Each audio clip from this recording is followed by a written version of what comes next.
This episode of the BREWtally Speaking Podcast is brought to you by On Point Pomade.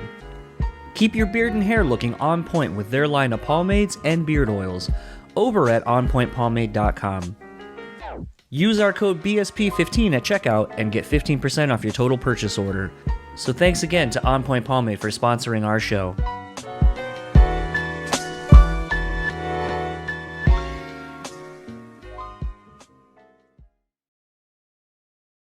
This episode is also sponsored by the Bean Bastard Coffee.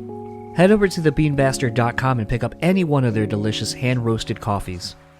Coffee lovers will also enjoy their hand-cut and handmade espresso candles and soaps as well. If you're in the Buffalo, New York area, head to their store located at 448 Elmwood Avenue. And thanks again to the Bean Bastard for supporting this show. Speaking Podcast is proudly sponsored by Rockabilia.com. With over 500,000 officially licensed items in their online store, you're guaranteed to find something you need. Use our code BREWtally and get 10% off your total purchase order. Now on to the show.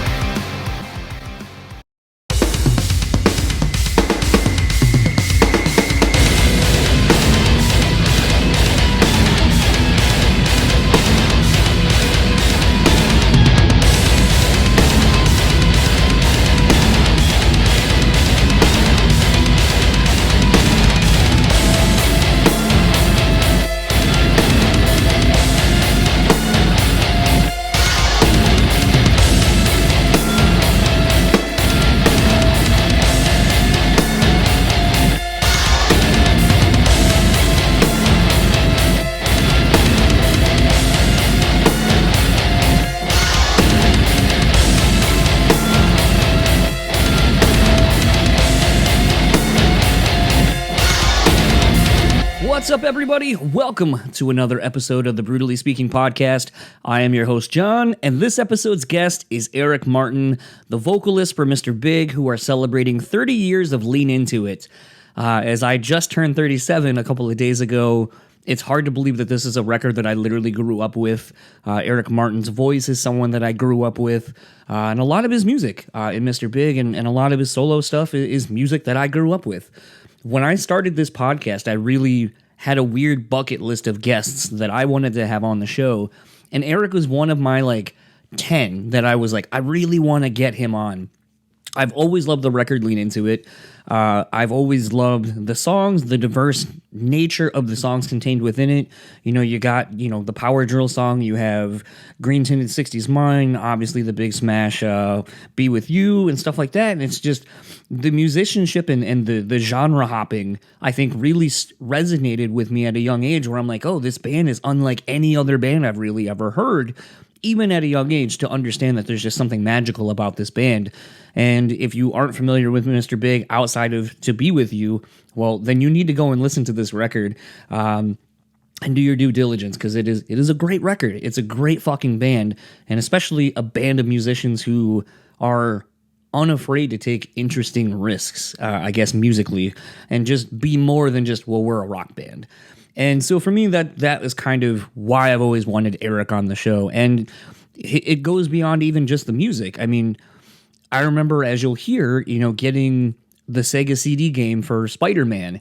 And as soon as you put on the disc and you get to the intro title menu, there's a song. And then boom, within about, I think, 10 seconds, here comes Eric Martin's voice. And I remember going, looking at my dad going, that's the guy from Mr. Big.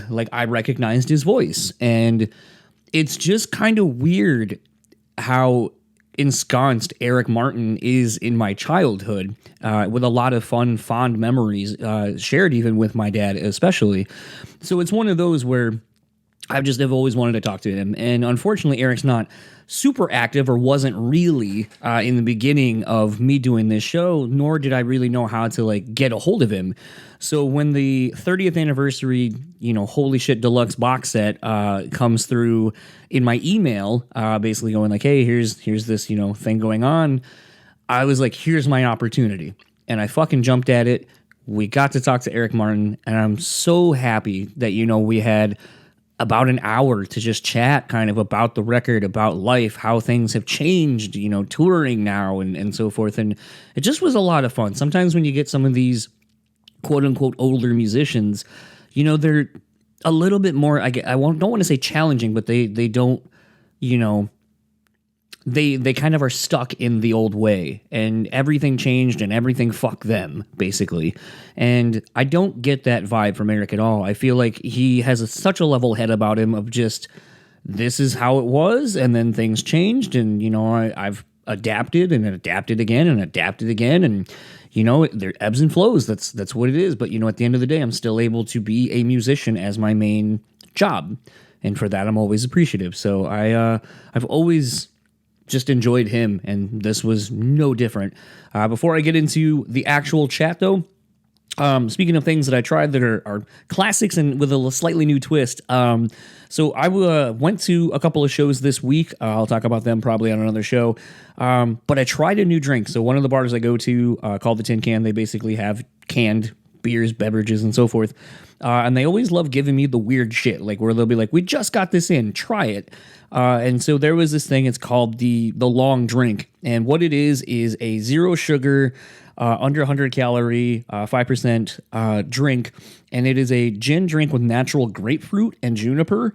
And I was kind of like, I'm not really big on some of these like pre-mixed drinks in a can thing. That's not really my bag. And I have to say, these things are fucking delicious. They go down real easy. Like I said, 5%. I think you can, I mean, if you drink and you like somewhat sweeter things with a little bit of bitterness to it, with the grapefruit, these are perfect. It's not quite a seltzer. It's not quite like a high noon. It's something kind of in between. And I'm here for them. So if you are in the distribution area for one of these drinks, try one. I found them to be a great social drink. Every time the 2 times I've sat down to have some, I always end up, having great conversation and just fun with the group of people that I'm hanging out with. So that is my drink of choice for this week. And with all that said, let's get into my conversation with Eric Martin, and I will talk to you all on the other side of it.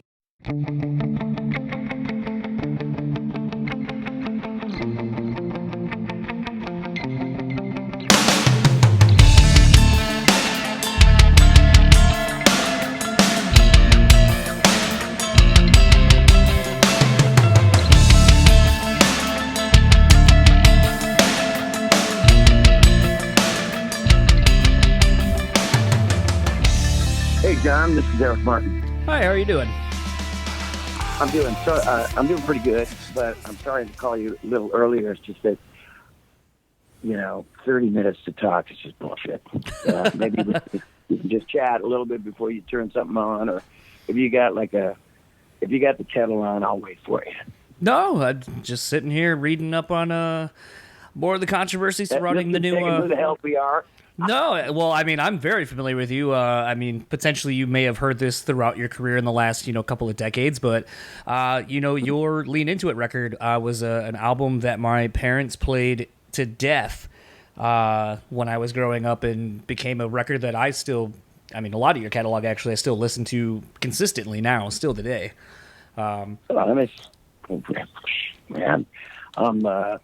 I'm feeling 10 feet tall right now. Well, it's also one of those things, and I told Maria and Debbie this too. When I started this podcast about 5 years ago, there was a bucket list of people I wanted to get on, just, people that in theory would be maybe random if I was like, who I want? And you're one of the last couple from when I started the show that I really was trying to find, but it was kind of interesting because you don't really seemingly do a whole lot of press. Like, sometimes I'll see you pop up on Eddie Trunk stuff and a few other, blogs and stuff like that are more catered to, classic rock and so forth. But it's one of those where the thing that has kind of always endeared me to, you is just, you've had such a long career, and, everyone knows, Mr. Big, Lean Into It, To Be With You and stuff like that. What do you mean had? Well, it's just one of those things where, you have had a career that has been, even before most of us knew who you were in Mr. Big, and you still continue to work and do stuff. And it's one of those that I've always lauded, those that a lot of people would go, oh, they're just the one hit. Like, even today talking to a fellow podcaster that's well beyond what I do. And he goes, oh, who you got? And I go, talking to Eric Martin. He goes, don't know who that is. And I go, it's the singer of Mr. Big. And he's also done these things. He goes, oh, well, and then I was like, well, I mean, you can be like that all you want, but dude, like, I'm pretty fucking stoked. Like, I've been after this dude for 5 years, and like, it's cool to me. Dude. Thank you for saying that. I that is so funny, man. Most of the, when I'm on an airplane or something. Look, this is a classic. I'm on an airplane and I'm going to Germany, and this Scottish guy sitting next to me. We're in business and we're just talking, and he goes, "Oh, you look like you're in a band." And I go, "I do. I look like I feel like I look homeless." What are you talking about? So he goes, "What band are you in?" And I go, "It's a band called Mr. Big." And then I always, when people kind of go, "No, I don't know." You're in business. They don't freaking know. And I go, "Yeah, we had a couple hits." And I go, "We had a #1 song in 15 countries. It's called To Be With You." And I swear to God, I cringe when I do it, but I sang a little piece of it. I go, "I'm the one who wants," and he goes, "No," just like your podcast friend. You go, "No, I don't really. You got that guy." Anyway, I'm singing this little piece, and he goes, "No," and he goes, "Well, who's in the band?" And I go, "Billy Sheehan," and he goes, "Winery Dogs." And I'm like, dude, cart before the horse, son. I go, "Why? Billy, where do you think Billy Sheehan came from?" And he goes, "David Lee Roth." I'm like, decades went by. Where were you? Where were you? With business school or some shit? Anyway, so he goes, "Oh, I didn't know he had another band." And I'm like, Jesus. So I basically, it was a 12-hour flight or something, or I don't know how long, 10-hour flight to Germany. And I just schooled this dude on our career. And this guy was a CEO of a company, and he went to a bunch of Mr. Big shows, flew all around the world, basically. He saw us in Germany. He flew to Chicago or St. Charles at the Arcade Theater to see us. Mm-hmm. I was on a mission, man. Well, it's just kind of funny because it's like sometimes, like, and the irony of this is not lost on me today. As I was actually reading up on, because the new Kanye West record dropped surprisingly yesterday. My wife and I went to the last listening event in Chicago because it's only about 3 hours from here in Grand Rapids, Michigan. And was one of those things where, talking to a lot of my industry friends, some that are like kind of do what I do. One of my friends that actually lives here in town works for like Holics, which, if you're not familiar with the company, they are the company that essentially holds and hosts like the streams, the media links before the records come out. So, him and I have been going back and forth with like, what do you think? What's the best verse? What's this, like, what do you feel about the record now that it's been out, almost 24 hours? And, being fans of Kanye. And it was just one of those where I was like, I think because a lot of people are asking me my opinions, I think I'm just going to like do a video or something, but I kind of want there to be somebody else so I can kind of talk about some of the more abstract things I've been noticing in the music and so forth. And I go, but what's going to be funny is everyone just kind of pigeonholes me as like, oh, you're just the metal guy. And I'm like, yeah, but I mean, I am. I do like metal and I love hardcore and stuff like that. But like, I had Dee Snider on the show that we posted about a month ago. Then I had Dennis DeYoung follow that episode, and people are probably like, what are you doing talking to these guys? I'm like, this is the shit I grew up on. So like, I still have a soft spot for it. I hope it's not the same idiot that you're talking to and go, what are you listening to those guys? But I guess, open your mind, man. I sound like a hippie. Open your mind. I mean, look, I'm in Mr. Big, but I also have an acoustic kind of show. It's called Eric Warren's Big Acoustic. And I play Mr. Big songs my way, or the way I wrote these songs, songwriter-wise, and I tell these funny-ass stories. And I do that, right? And then I have an electric solo kind of band where it's me and the guys from the band Trickster. And we play their hits. I play a couple of mine. And then I'm a part of a metal opera called Avantasia. I don't know if you like metal. I know you like what kind of metal you like, but it's kind of all symphonic kinds. Metal. Tobias Sammet from the band Ed Guy from Germany. And then it's got like Jorn Landy, Ronnie Atkins from Pretty Maids, Bob Catley. So it's a power, like, metal band, and then 6 singers from all around the world.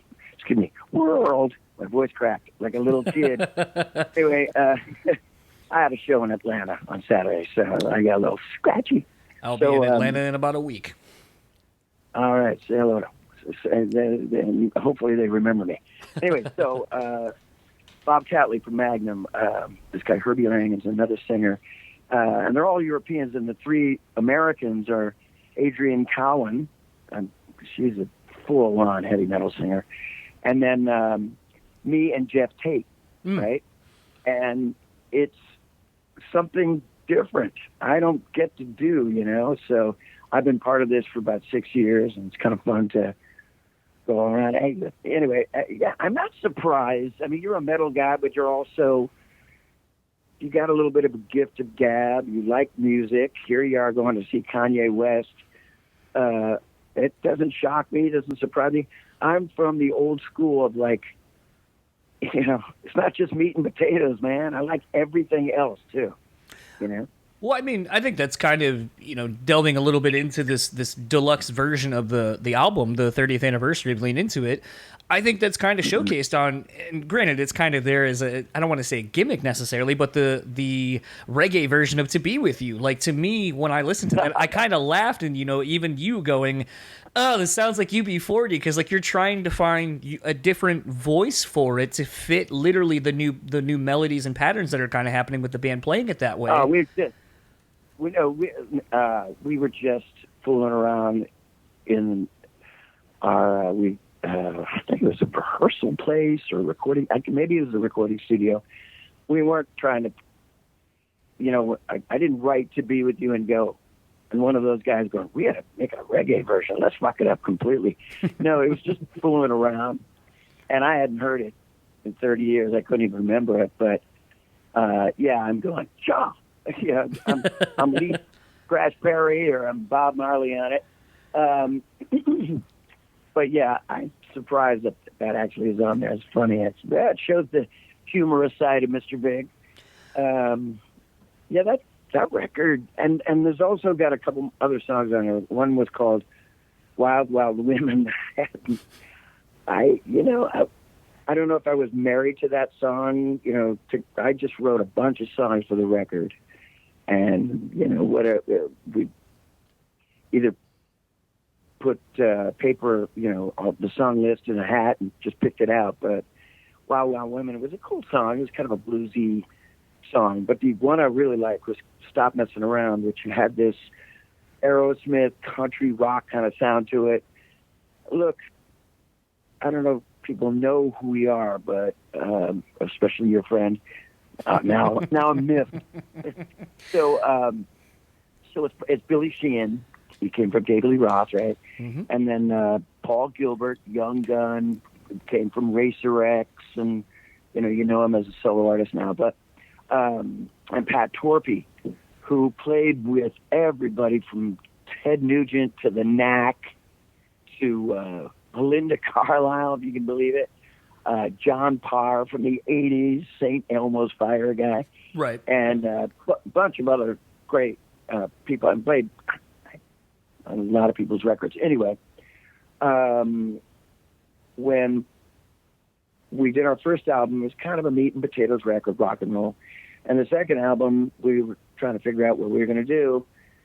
And, it's just I wrote with other people. I had a guy named Andre Pessis that I've been writing with for solo stuff as well. So him and I wrote a few things that made it on the record, like a song called Just Take My Heart. Mm-hmm. And then we also wrote with the band. But when Paul Gilbert brought in his song Green Tinted 60s Mind, which was completely left field of what we were doing, kind of this psychedelic, twisty, kind of all kinds of melodies and chock full of harmonies, it opened the gates to do other things. So that's when I went, hey, I reached into my gym bag and my little cassette that I've been holding around for about 20 years, and I go, hey, To Be With You. remember this song? You guys liked it in '89, you know. And they go, yeah, good little song you got there, you know. So that would have probably never been on the record if Paul didn't say, what about Green Tinted? And everybody goes, yeah, that's great. And it was, you know, it was open season or whatever, as they say. Well, I mean, kind of the finish the thought on, you know, even the reggae version, quote unquote, of "To Be With You" that I thought was interesting, and especially given just the expansiveness of the band's sound on Lean Into It. I mean, Green Tinted 60s Mind is probably one of my favorite songs, and it reminds me of when I first heard the record. Like, there's just something about it that always stuck out to me, you know, from the kind of like reversed cymbal hits kind of that started off a little bit, and, you know, just, you know, Billy's you know, plucking of the bass strings to kind of complement the tapping and so forth. And it's just one of those where it just kind of brings you in. And then lyrically, it didn't quite sound like anything else on the record. And I just remember being so enthralled with it from a young age of not being, you know, having the decades now that I myself have of music knowledge and just, you know, pulling from that. It was just like, there's something about this that's different. There's something about this band listening to, you know, just the way the album even kicks in with, you know, Daddy, Brother, Lover, Little Boy and all that kind of stuff. It's like, it just fucking grabs you and takes you on this ride from start to finish. And, you know, the expansiveness of all of you as musicians coming together and being able to write stuff that is pretty complex and interesting, but able to do it in a way that just is so hooky and good. It's just, I always go back to it for that reason. 'Cause I'm like, name me another band that does this really, like, to me. Well, we all play, you know, I play piano, guitar, dabble in a little bass. I play drums. Billy plays guitar. Paul plays piano, guitar. Pat, same thing, guitar, drums, vocals. Everybody say, I don't know how we came together, and it was so perfect. I've been in so many bands where like, oh yeah, those two guys are good, or that one guy from that band's good, or he'll probably do something, you know, big in life or whatever. But the four of us just clicked, and we did everything. We got it, you know. Harmony-wise, nobody said no at practice. Everybody just said, okay, let's try that. Let's try that. Not like, no, it's not us. There's no, all the bullshit and all the baggage went out years prior to all this thing with Mr. Big. Yeah, it was painless. It was easy, and everybody was overly talented, you know. Everybody just got it. And I'm so glad that we worked so hard on our harmonies. And granted, I mean, those Billy and Paul with their solo, like, you know, how two guitar players, you know, like, I don't know, the Outlaws or Night Ranger, or, you know, two guitar, Leonard Skinner working together. That was like Billy and Paul working out things, what they were going to play, and oh man, and they were meticulous. You know, they were working really hard on it. And when I first met Pat, he came into when I first got in the band. Excuse me. When I first got in the band, it was Billy called me, and then him and we did a couple demos, and we were shopping a deal, and that didn't happen. And then we auditioned. He was talking about Paul Gilbert, and I never heard of Paul Gilbert before. I'd seen him in a couple of the magazines, like Guitar Player from the Practicing Musician, or it was kind of humorous. But I mean, I was like, the guy's got fringe on his guitar. I like him. You know, and I mean, he came in, he's 6'4". He had these day-glow green and orange painted cabinets, and I was like, okay. You know, I'd been kicking around. I was on Elektra, I was in Capitol, I was a solo artist, band guy for many, many years. I was like, I'm taking a chance. I don't care. I need to get in something really good. These guys are really good at what they do. Pat came in. He was the second audition, and I loved his drumming. And the band, and those two guys just loved. You know, they played tons of Led Zeppelin songs that day, and you know, they both of them, Paul and Billy, were like, man, I really like this guy. And I go, hey, can you sing? and he sang, and it was like Paul McCartney voice came out. And I'm like, God, you get two for the price of one, Right. Two, I mean, he was an incredible singer. And him and I we were the guys. I had the lead, and he took that second harmony, and Billy had the high one, and Mama sang bass, Daddy sang tenor. You know what I mean? But Yeah. it just clicked, and it was pretty magical.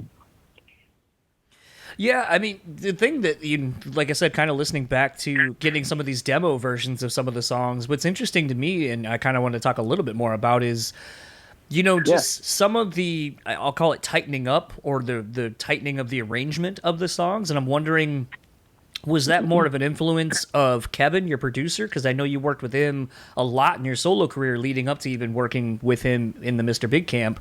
Or was that just kind of a collaborative thing between all of you, kind of tightening it up from the demo itself? From what part are you talking about? So, like, a good example is on Green Tinted 60s Mind, the demo. A lot of what Pat's playing, not a lot, there's a few nuances to his playing, especially in the verses, that changed from the demo to what ended up kind of being. And I feel like it's such a minute change to just kind of have him play something a little bit different, but the way it just kind of opens everything up more for more melody, more space, I think is really interesting to kind of hear it that way. And I don't know if that's a Kevin from from a producer standpoint, or if that's all of you kind of living with the song a little bit more after doing demos and pre-pro, and then going, and then Pat just kind of changed it up as to what's on the record. I think all of the above. I mean, because Kevin Elson, he was also a keyboard player back in the day. And he was a great song arranger. I mean, he was a songwriter as well at some period of his life. And I'm sure look, I remember him from the Wayback Machine when I did an album in 1983, Eric Martin Band. And I remember him being out there helping me arrange songs. I mean, I knew what I was I thought I knew what I was doing. But he I'd lack of a better word, he was a fifth Beatle vibe where he could go, well, yeah, that's good, but how about try this? Look, the thing about Kevin Elson was like, we tried everything. We didn't, and, sometimes when you do that, it's like beating a dead horse. I don't cancel me. I'm not beating a dead horse, is the saying. But it's like, sometimes I would bring in a song and I go, look, I like this. It's awesome. And they go, well, yeah, that's good, but how about this? And we'll try this. And like, sometimes your first impression is what you go with. Like there's a lot of times where you do a song, like even To Be With You. When I brought my little demo in and I had I even put piano on it, which is let's get rid of the piano and just play it the way it is. We didn't beat it to death, we just kind of did it. But Green Tinted, I don't remember all of it, but I'm sure that Kevin had a lot to do with guys. Let's try this, let's try that. I specifically remember a song, and it wasn't on Lean Into It. It was an album. Jeez, I can't remember. I think maybe I don't remember Bump Ahead or something, but it was called Going Where the Wind Blows. And it was a kind of a soft rocker. And Kevin was like, no. And I was married to it, man. It was like, that was my baby, And Kevin goes, Eric, I don't think this is good. And I'm like, what? How dare you? And he goes, can you make it a ballad? And I was like, I couldn't fathom that. I was like freaking out, but I did it, changed it, made a ballad. It was one of a great single for Mr. Big. So, I can't remember as far back as Lean Into It was Kevin, but I know Kevin was just, he was great at, he had the Midas touch with that stuff. And I told my dad this when I told him I was going to be talking to you. And I know this might be an odd question that maybe... Go ahead. I'm sorry to interrupt you. I'm really, really curious. Where you said you listened to Green Tinted 60s Mind.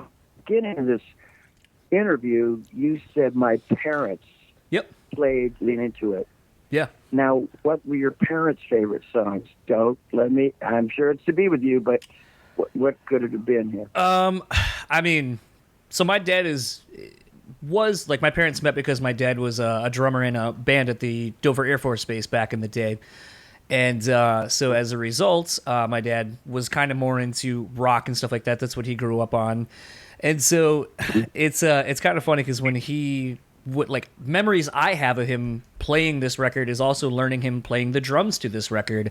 And, it was a lot of the kind of ass-kicking tunes, really, is the stuff that I remember him playing and getting played extensively. So it's just kind of funny. I mean, Green State of the 60s Mine, I do remember that one, him kind of playing along to that, because it's just kind of more of a straight-ahead groove and all that kind of stuff to play, not very hard to... except the bridge. Yeah, but even when I was singing it on stage, even after we recorded it, and there was a good portion of... we were on the Rush tour, I remember. And I remember, maybe not getting the best modern mix or whatever, and I was like, many, many times I looked at Pat and I go, where's the one? Where's the one? Da, da, da, da, da, da, da, da, da, da. I don't know what it, and then we did this thing live where so the last chorus, there's 3 different choruses, but the last chorus was like, hanging out with Janice, little Atlantis, whatever. Yeah. I had moving to Atlantis. Could have made it if we tried. Yeah, could have made it if we tried. What's the point of force? Easy as a horse. Anyway, we did it a cappella, live, every time. And that's when I went with that panicked look on my face. He goes, just follow me. Follow the bouncing drummer, But yeah, no, I remember... I was going to say, I remember my dad playing a lot of Live and Kickin', the Electric Drill song, Lucky This Time, Voodoo Kiss, really most of the record, but like I said, more kind of the, obviously he's not going to play drums to Be With You. So. Hey, when we did it, that's another one where we got, Pat was chomping at the bit going, man, I'm just going bass drum, clap, and right before the solo, he gets to go boom, boom, boom, boom. And it's like, really? I wish I had something to do. Like, come on, man, just go with it. It's giving yourself a breather. We played 25 songs in the set, and so we started doing this thing where when it would have that little middle part where let me be the one to show you, and then it goes right into modulation. I'd go, hit me, Pat, and then he'd go, ba ba ba da ba, and he'd play the full kit, and I go, it's fun, Pat. I'm giving you something to do a little, just for a while. Oh yeah, we did it for like 10 years after that, every night. But yeah, sometimes even Billy Sheehan. I mean, like both of them, Paul Gilbert, greatest. 4-string and 6-string players on the earth, and they dumb it down, and and Paul Gilbert's beautiful solo in it and everything, but it's simple, and it's okay to be simple. Well, I mean, like the song says, what's the point of force? That's Green Tinted. I was talking about To Be With You, but anyway, yeah, all right. Try and switch it around, kid. All right. So I have a weird... I made you go all over the place. No, it's fine. That's the whole point of a podcast. So a fun question I had, and this is going to take you in the Wayback Machine, and maybe you have memories attached to it, or maybe it's a very simple cut and dry story, but I remember getting a Sega CD, and for kids potentially listening to this who have no fucking clue what a Sega CD is, Google it, but there was a video game called the Spider-Man Sega CD game, and you did vocals for Swing Time, like the main single that would play throughout the game and when the game was loading, essentially. And so I've always wondered, how did you get involved with that, and did you end up writing the lyrics to that yourself, and how hard was it potentially, if you did, to put in a bunch of Spider-Man references into your lyrics? So, Yeah, I wrote that song with, I don't remember if I wrote it with Spencer Nielsen. He was a producer that did a lot of those games back in the day in Sega, music director. But I was like, dun, dun, dun, dun, dun, dun, dun. Yeah, I think I wrote it and wrote the lyrics. And, you know, like, I've written some movie soundtrack songs as well. And they give you the script, and then you kind of, you know, you read the script, and you kind of borrow a couple little buzzwords in it. And also, I was a huge Spider-Man fan my whole life. I mean, look, one of my claim to fame, even with the platinum records that I got up on the wall, I have a huge poster of Spider-Man signed by Stan Lee. Oh, wow. You dig? Yeah. So, another friend of mine who worked for Sega, and he was a fan of of my work over the years. His name is Gary Barth. And he worked for Sega, and anyway, I don't know how it kind of, hey, we're doing this Spider-Man gig. It was a CD-ROM, Spider-Man First Kingpin or something like that, right? And they asked me to do it, and I mean, that's it. I mean, basically, did it was like doing a movie soundtrack to this thing, and I remember performing it live at one of those, what do they call it? E3, electronic show in LA. No, it was. Dude, check this out. I think it was in Atlanta. Oh, okay. Small world. Anyway, and it was in a parking structure, and Soul Asylum was on the top structure, and I was in the middle. And I performed that song. I had put together a little band, and maybe Spencer was a part of it, but yeah, it was a lot of fun. I mean, and that's another one that I just kind of stumbled on a few years ago on YouTube. I'm like, oh my God, I can't remember I even did this. But I do remember they gave me a jacket. I mean, I don't remember if they might have paid me $500. I don't know, but, do I get publishing for this? Oh yeah, sure. I don't remember getting anything, but I got a cool Sega jacket. It was like a football letterman's jacket. And instead of the letter from the high school, it had this big S on it. It was blue and white. Yeah, it was. And then I was in their magazine, like a Sega Game Pro or something like that. And I've been a gamer for years, so I was loving it. And when I got in the magazine, I thought, oh man, I'm gonna make it in the world of video games. I might have. I think I might have did something else. Oh man, here. This is kind of funny what I did. I'm just adding this, but I did Karaoke Revolution on Konami, and you can kind of find it on YouTube if you look hard enough. And I'm doing I Don't Want to Miss a Thing. And I'm in Mr. Big, and I'm doing that thing, but I'm home, and I got nothing to do, and I'm like, hell yeah, I'll sing it. I'm doing it for the kids and cash. Sure. So I Don't Want to Miss a Thing, and I rocked that. I really rocked it hard. And then I actually did Sister Christian by Night Ranger, and the producer was trying to figure out some harmonies.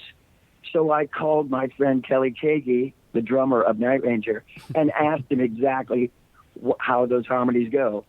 And he got on the phone with the producer and told him, and I go, that's cool. And so that's how that goes.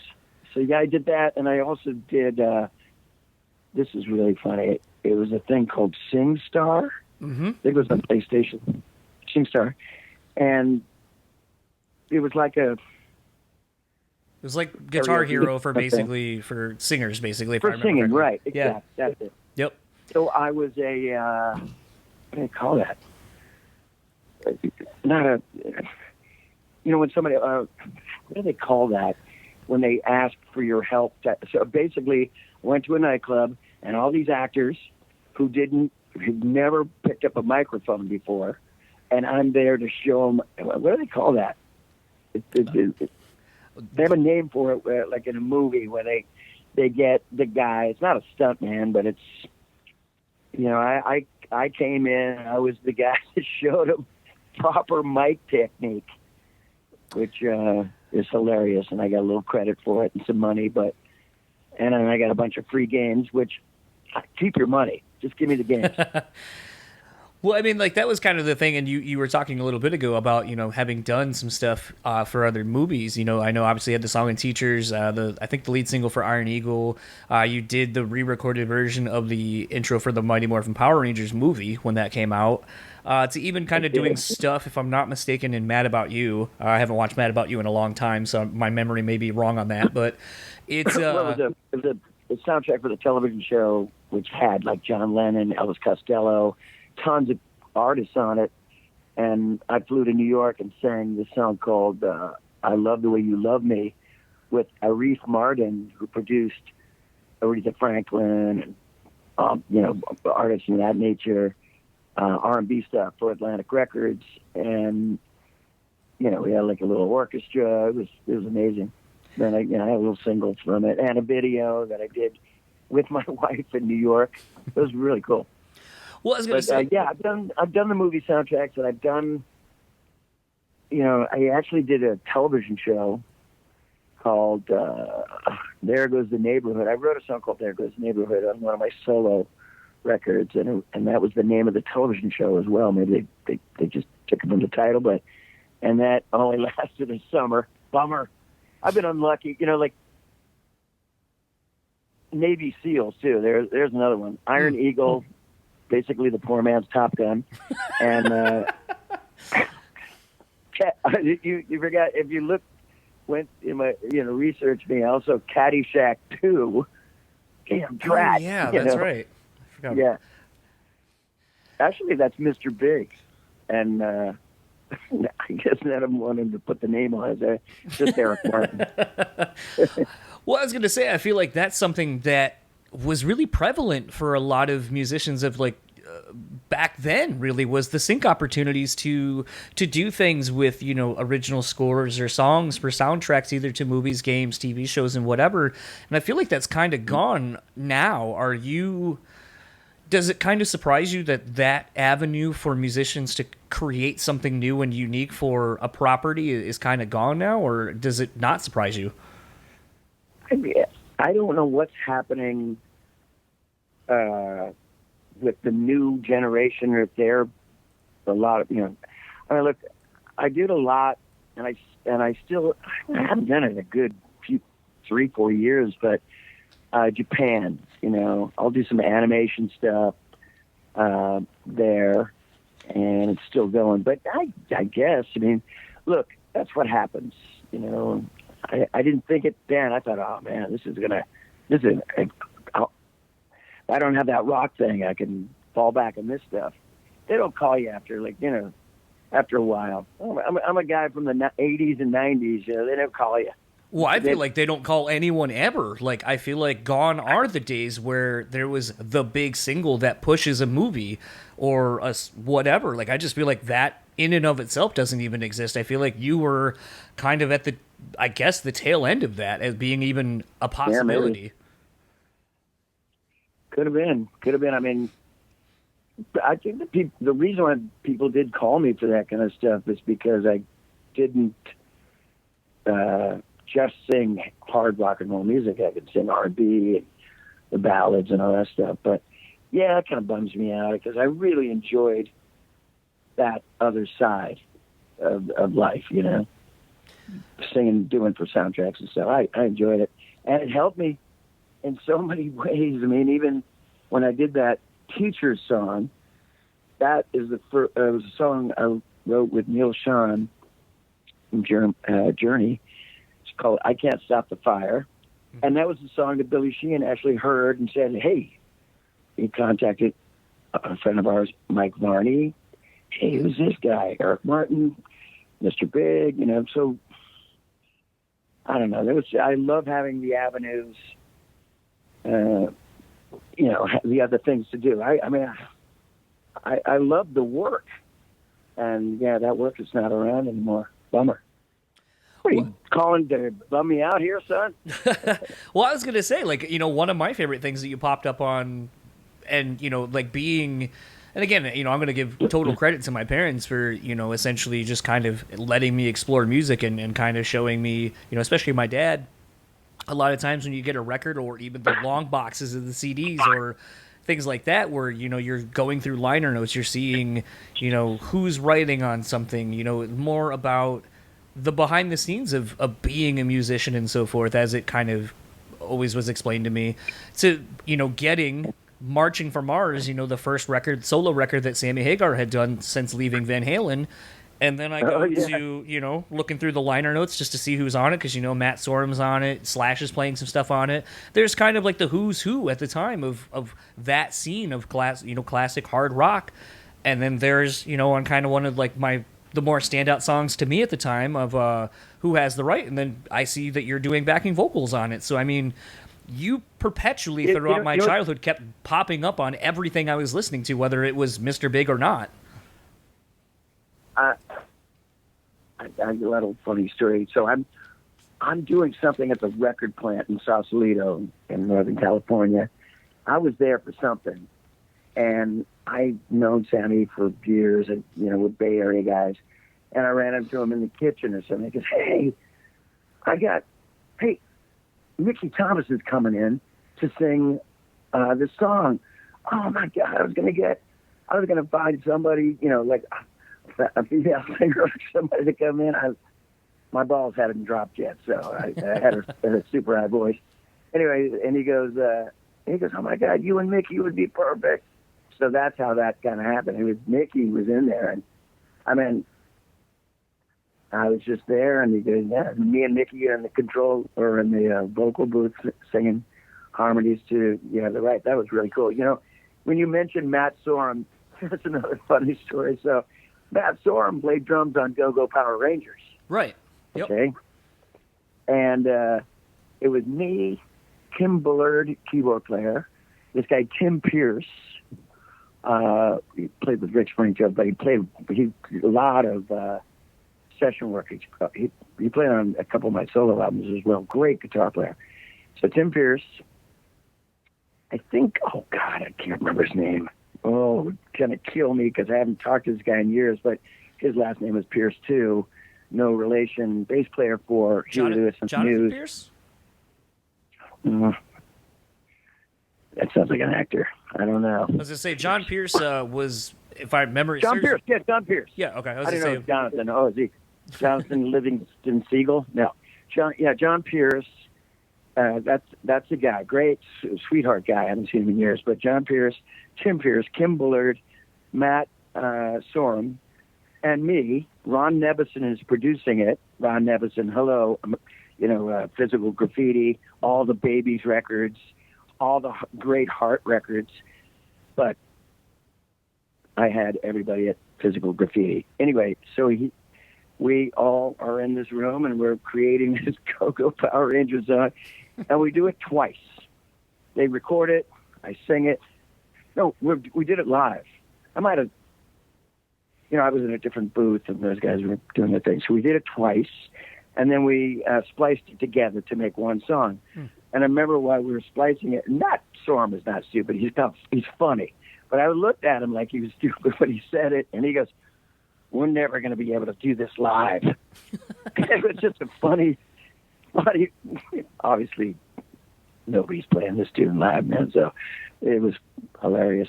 I remember that from the way back. Well, I don't know. It's just kind of interesting because it's like I think that's the thing that always endeared me to wanting to kind of follow more of your career specifically is because, Mr. Big is essentially a supergroup before really the term supergroup was really thrown around a whole lot. And, I remember my dad being like, "Oh, this is Paul Gilbert from, this band." And Eric Martin, did his own thing for a little while. And then Pat Torpey, as you said earlier in the beginning. And it's like, so it was always kind of told to me like that you guys were all collectively and individually very important and had done so much work. And then, like I was just saying a minute ago with all the different soundtrack stuff you've done and just a breadth of other guest vocalist spots and so forth, that it's like you always are working, and maybe you're not doing something that is where you're like the biggest name and everyone, you know, knows that you're doing it, but you're always working. And to me, I feel like a lot of the people you've mentioned essentially throughout this whole chat is you're one of those that you're always going to be working and being in demand because you have a unique voice, and people know that you're going to give them the goods. And I think that's the thing that's, like I said, has always kind of made me kind of like, I like those kind of people where it's like, yeah, you may not see them all the time or hear their name, but those who know, like the real motherfuckers who like need a good person, like especially in music, like the musicians, yeah, like, you're in that breadth of things where people are like when people who know Eric Martin, it may not be the person I referenced earlier, but those who know are like, yo, yes, that dude has a set of pipes. He always writes good songs. He always does good stuff. He's a great person. Like, it's one of those where it's like your hard work, determination, and your work ethic and all that shine through, and I think it always does. And it's one of the reasons why I've always wanted to have you on, because there's just so much to talk about. Dude, I got to tell you something. You sound just like the voice in my head. Thank you for the compliments and the kind words. I really appreciate that. Yeah, I mean, I look back on it. I mean, like, there are times where, I just played Massachusetts, New York, New Jersey, North Carolina, and Atlanta this week. A week and a half. I came home and I'm like, the whole 2 years, it was really up in the air with the COVID lockdowns and all that. And I'm like, man, if I don't get out there, people are going to forget about me. And I remember, my ex-wife was like, they're not going to forget about you. You've done so much stuff in your life. You just Google you and you're like, shit, he did that, And I weird out sometimes. I go, oh, yeah, I've done that, but I'm not ready to give it up. Right. I can't give it up. God, man, I can't see myself sitting on the porch yelling at, the school kids as they cross the street. I can't see myself, I gotta keep working. But,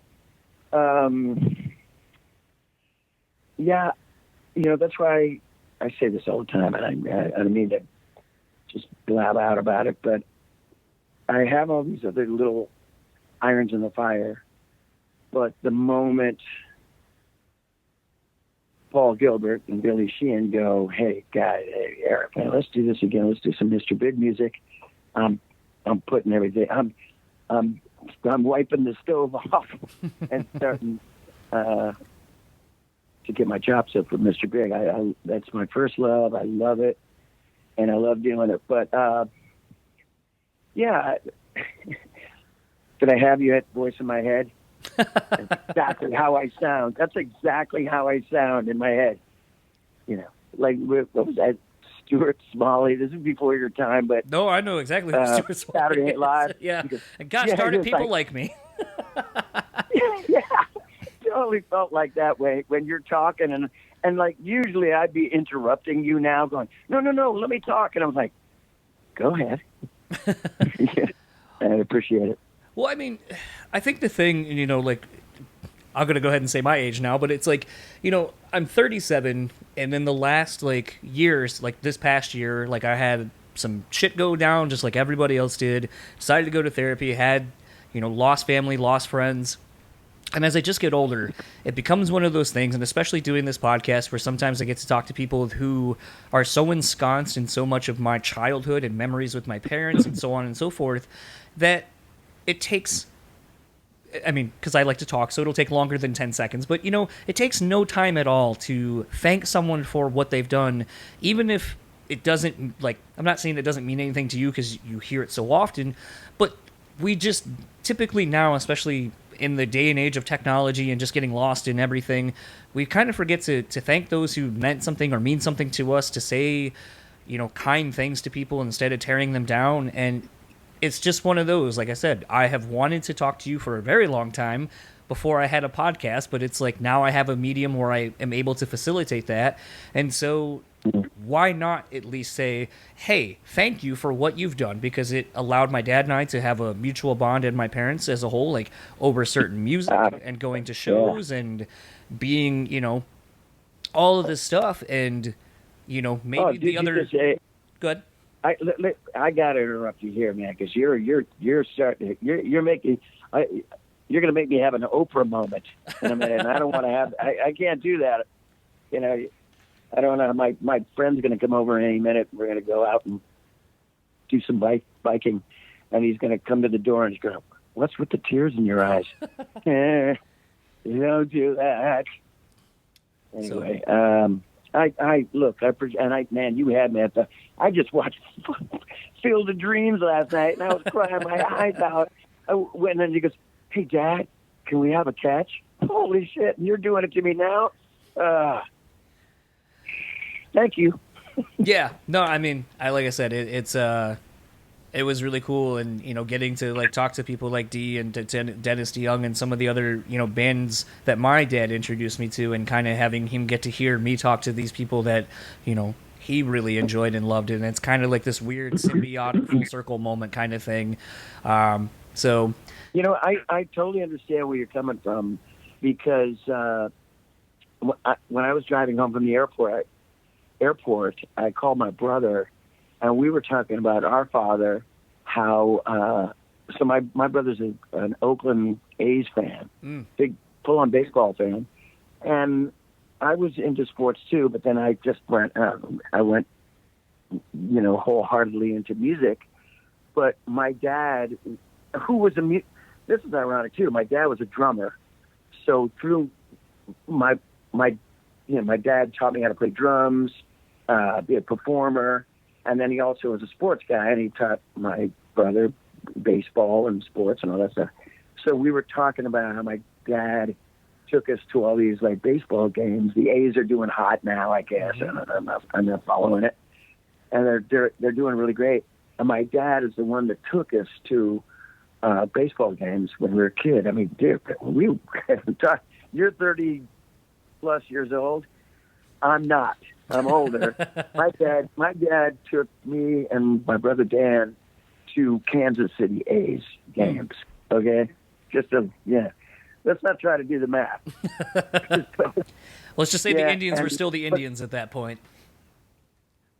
I'm sorry? The Cleveland Indians were still called the Cleveland Indians at that point. Yeah, he spit on the grapes. Anyway, so the Cleveland Indians. Thank God they changed it to the Guardians. Finally. So my dad, I mean, that was our bond, sports. And then when I got a little kind of notoriety in music, and I got first, right before I got signed to Elektra Records, Eric Martin band, and my dad used to make the T-shirts for our band, and he had like Eric Martin's Pops page on GeoCities, right? And that was a thing that we did, and we bonded together. I don't know if it's directly related, but I'm kind of feeling this thing you got here, with your dad and then me, and anyway, I don't know, just adding to the story. I love the connection between and my mother and father in the beginning, they didn't understand the kind of music that I was into. My dad wanted me to be a performer, but he was playing Frank Sinatra music, and I was going, yeah, Dad, but Queen, or like, Dad, Y&T, hello, Right. And but yeah,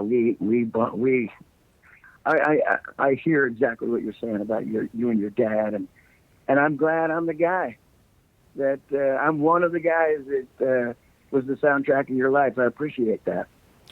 Yeah, absolutely. Kind of one of the I don't want to necessarily... You know what? Fuck it. I'm not going to ask this question because it would kind of put it on a somber note, I feel like. So I'm just not even going to ask it.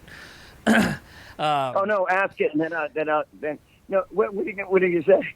Well, I was going to say, as of when we were when I was initially looking at doing this chat with you before some scheduling issues on both ends, but at the time you had just played the United Live Music Fest in PA, and I had just gone to the local festival here in Grand Rapids where we had like Korn and Rob Zombie and some of the other bigger acts like that playing. And that was my first show back, and it was during the same weekend, I believe, and I believe that was one of your first shows back. And it was just kind of a thing where the few conversations I had that day, like doing some press, I was kind of like, what is your vibe going into it? Because I know me going to do my first in-person interview in 2 years, I was like, is the band going to be weird? And then even talking to the bands that I did, I was like, are you excited to get back to normal and see your friends? Or is it still kind of like, are we even cool to do this? Like, is there any trepidations and everything? And just kind of wanted to get like your experience of going through, because I mean, you played a festival as well. So just kind of seeing how it was for you, kind of seeing people that you've known for a long time and going back and playing a show. And are we talking about the whole, the plague going on and playing music at the same time? Yeah, I mean, yeah. I don't know if that was your first show back though. That was why I was just kind of like, I wasn't sure if that was your first show back or not.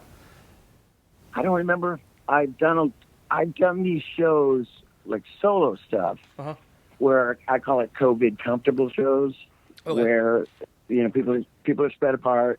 They are wearing masks in the front. Mm-hmm. I don't want I don't want to get anybody sick if I was sick, and I don't. The thing that we have in common is that they like my music, but I don't know anybody really well in the audience that much, and so I don't want like a little teeny spit to hit me, and then I'm in the hospital. I have so many friends that have already had it and were on ventilators for weeks in the early days of the COVID. So, man, and I'm older. So, that first, I don't know about the Delta variant and what it's doing to the younger folks, but that first batch that came out and people are sick and dying, it was the older folks. It wasn't just, grandma and grandpa. It was like my age, so I was worried about it, but God, I'm driven to play music. It's not just ego or a little cash. It's I long to perform. God, it sounds like I should be like in Godspell right now. But anyway, so I am longing to do it. So I did it, and I didn't do any meet and greets, which I call meet and die. I just didn't want to do that. I mean, people would give me the records, and I'd sign it. And look, I'm in front of them, and I'm performing, but I would have loved to hug and high five each and every one of them, but no, I just wasn't. It wasn't safe. Still, really not safe. But I played in Rochester, New York, last week, and it was crowd light. Some of the, I played these acoustic shows. There's like 200 people, maybe. Atlanta had a great turnout, but people in tables far away from each other. But this Rochester gig wasn't very good, and it was because of all the confusion with vaccination passports and masks and all that kind of stuff. Where we don't really have it together yet to go to these concerts, especially being together like that, festivals. I mean, I don't remember. I'm trying to think what festival you're talking about that I did. It was. Are you sure I did it? Well, because the reason I remember it was because Eddie Trunk posted a video, I believe, of you playing from behind, kind of like behind you or whatever. And that was why. It wasn't a festival. I was really my throat was killing me that day. No, it was at. It was like a winery in Indiana. Okay. No, it was Indiana Sweetwater. The music company. Sweetwater Pavilion in Indiana, and me and my partner PJ Farley from Trickster doing an acoustic thing, opening to Warrant. Okay. And they had everybody out there, right? And I did do a little meet and greet there too. And I was constantly worried about it. And you can't really, you can't really say like, oh, they look safe, but I have my mask on. Yeah, I did it. I mean, you kind of, it's like cheating death, in a way, but yeah, I did it.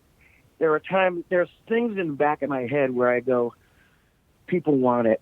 They need an outlet, right? But you can't be stupid. And look, I mean, people had their masks off and they were in the audience. They're a little farther apart from each other. And then when they're walking up and talking directly to people, they had their masks on. Not everybody, but how do I feel about it? I think about it all the time, and I try to be as safe as I can. There are a couple states that I played in where they don't give a shit about anything. Yeah, I'm not going to bring it up, but you know them. Hey, no, I'm not going to bring it up. But just try to be comfortable. Look, I've been in lockdown for 2 years, practically, and I barely even go out of the house. But I play these gigs, and like I said, I have played some COVID comfortable gigs, and I prefer those more than I like playing festivals. Trust me. I've turned down a few festivals as well, where I'm going and I'm playing acoustic, and I'm going, and the guy goes, 7, like, oh man, I can't do it, So, well, anyway, I'm I'm glad I didn't answer it. Anyway, you asked. No, man, I'm like sweating bullets right now. Beads of sweat are coming down, along with the tears in my eyes. Oh, a freaking mess. Thank you. Last question for you, because I'm going to go on a date with my wife here in just a second. So we're going to go out for dinner, and you got a bike ride you got to go on here, it sounds like, as well. So perfect timing. What's one of your favorite memories from the release of Lean Into It? Looking back 30 years, what's one of your favorite memories of it? My actually big memory is opening to Rush on tour. And when we first did it, it's so funny that I just mentioned that I was in North Carolina. We were in Raleigh. That was our first show on the Presto tour. And we pull up to the hotel, and it says, "Welcome, Mr. Big," with 2 G's. And I'm like, I said, oh my God, I hope this works out. And on the back of my head, I'm going, we're opening Rush. And Paul Gilbert we had wardrobe cases, right? Mm-hmm. These wooden wardrobe cases we put our clothes in. And Paul didn't have any clothes in it. He had every Rush album in it to get those guys to sign it at the end of the tour, I swear to God. And we're playing North Carolina. That first week was rough, really rough, because they don't really care about the opening act. That's where you go out and you get your poster and your beer, And Alex and Geddy would be on the sides of the stage watching us a lot of shows. And the fans kind of picked up on it, and they started, they were like, hey, if Rush likes it, I guess we should like it. I remember being up on stage, too. We had a song called Addicted to That Rush. It was on our first album. Mm-hmm. And I was so corny back then. I was like, and anything to get them out of their seats. But I'd go, are you addicted to Rush? And they'd be like, yeah. I go, hold that thought. Right. But after a while, To Be With You came out. And Alex and Geddy came to our dressing room and said, thank you guys so much for, more chicks are coming to the Rush show. I remember that. That was one of the best memories I ever had, And then they loved it so much, they invited us to do the Roll the Bones tour as well. So, yeah, God, we sure got lucky. Well, I think that was a great memory. I think it's a great spot to end this chat. Where can everyone find you, or whatever you would like to plug online? Oh man, I got some. Well, I just did Jeff Scott Soto. I sang a duets album on a record that he has out. I just did something with Chuck Wright from Quiet Riot. I'm going to be doing this Avantasia. I've done a couple of albums with them, so I'm going to be singing on that. That's going to come out next year. And I got Eric Martin. It's on Facebook. You can there's a couple fan ones too, but you'll see it's a cheesecake picture of me. It looks like a Japanese. Way too. It looks like. Come on, my eyes are. I've had wrinkles for 20 years. Come on, man. You stop airbrushing me. Anyway, so yeah, it's my picture, but it has my logo, EM, like a barcode. So that's me on Facebook and Twitter, and I don't have an Instagram. Well, I do, just to spy on my children. All right. That's, hey, they're 16 years old, man. I was going to say, that's a very honest parent answer. You know what? Yeah, well, I mean, it's not creepy. No. I'm like, what do you guys, I go, what do you guys listen to now? Or what's with this TikTok, whatever the hell that's, what I don't know. And they go, yeah, well, and they're pretty secretive, and, I don't pick up their cell phones, and I don't bug them and spyware on them, So, yeah, just go on Instagram and kind of check out what they're doing, and they're great. Such an idiot. Anyway. Well, Eric, thank you so much for taking the time and chatting with me for an hour. I think I might have gone over the limit I was supposed to, but I had a blast. So thank you for taking the time. Look, you definitely have a gift for gab, and I'm glad that you did a little talking this time, because I call myself Mr. Big Mouth. Or maybe my ex-wife called me that. I don't remember, but yeah, I had a good time chatting with you. You as well. We'll have to do it again sometime if you ever roll through Michigan at some point. Absolutely. All right. Enjoy the rest of your day. Enjoy that bike ride. All right. Thank you, John. See you, man. Bye-bye. So that was my conversation with Eric Martin, again, of Mr. Big, of the Eric Martin Band.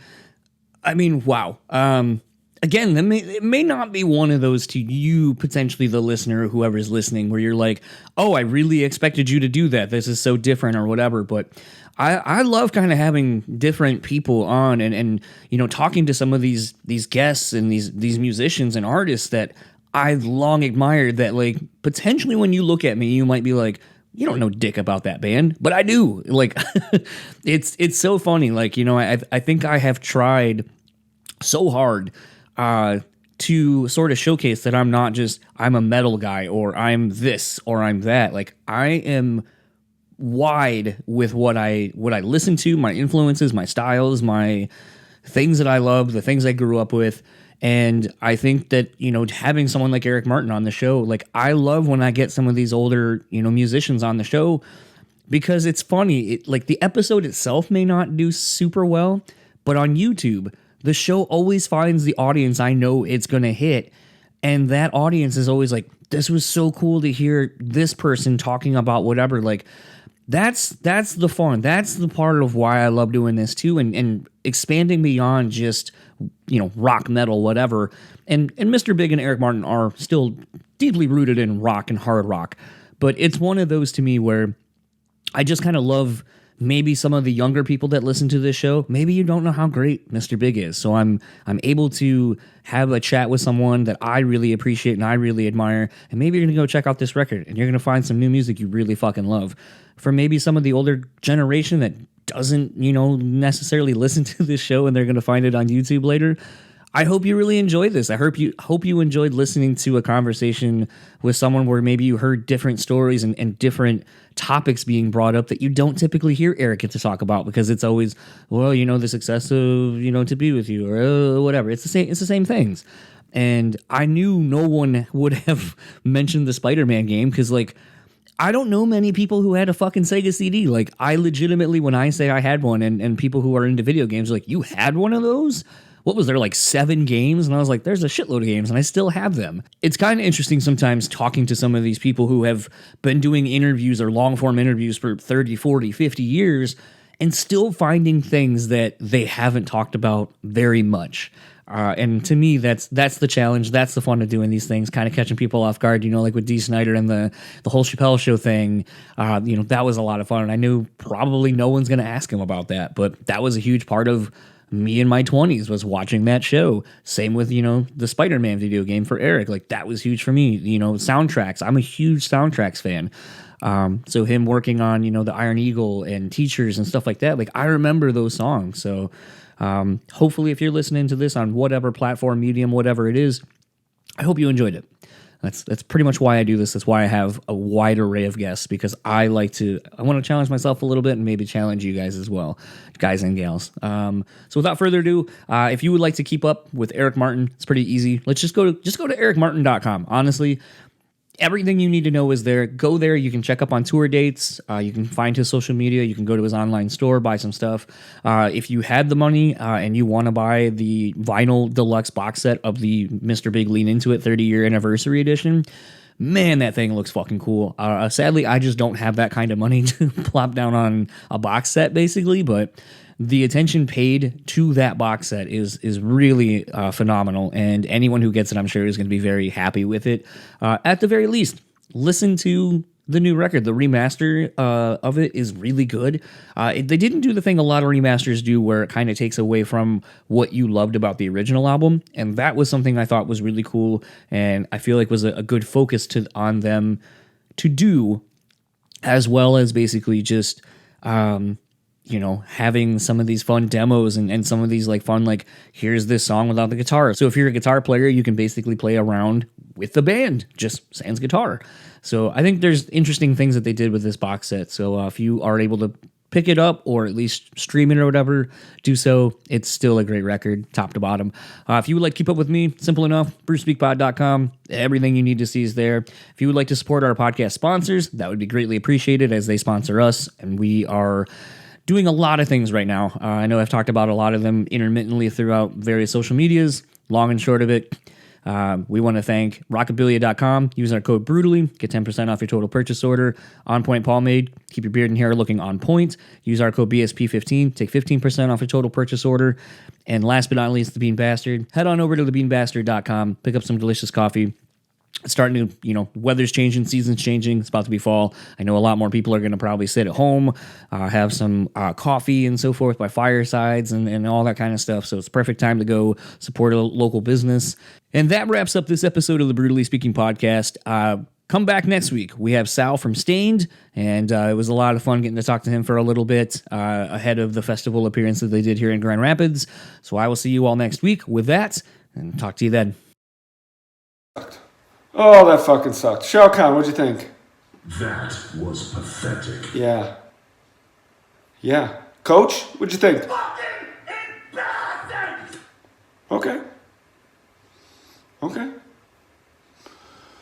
I mean, I knew it was gonna fucking suck, but I think those guys were a little rude. Austin Powers? How about new?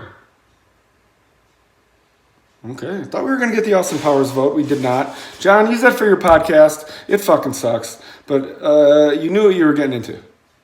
It will result in less listens. You're going to see a decline in listeners if you start the show with that. You're going to see 30 seconds in, the number will plummet. And I will be there at the bottom of the plummet saying, I fucking told you. Don't use this fucking riff. It sucks.